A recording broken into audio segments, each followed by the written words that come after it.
బాబా చెప్పు. గవర్నమెంట్ కోర్టులో వేసుకోవాలా కేసు అందరూ కలిసి. ఇప్పుడు చెప్పు బాబా.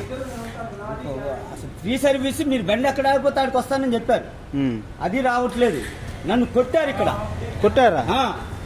కొట్టి కేసు రాయించుకుంటే సీసీ కెమెరాలు ఉన్నాయన్నారు, అవి తీయలేదు. కొంతమంది ఆడవాళ్ళు ఎంతమంది, కొంతమంది పెట్రోల్ కూడా పోసి తాళపోసి వెళ్ళిపోయారు.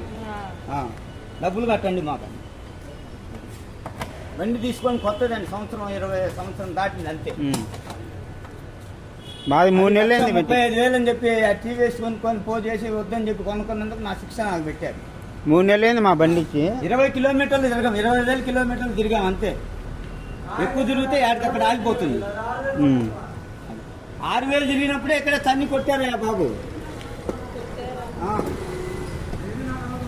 అయినా కూడా కొడుతూనే ఉన్నారు. ఒకళ్ళు అన్నీ మరి చదువుకున్న వాళ్ళు యూట్యూబ్లో ఉన్నట్లు పెట్టి పలానా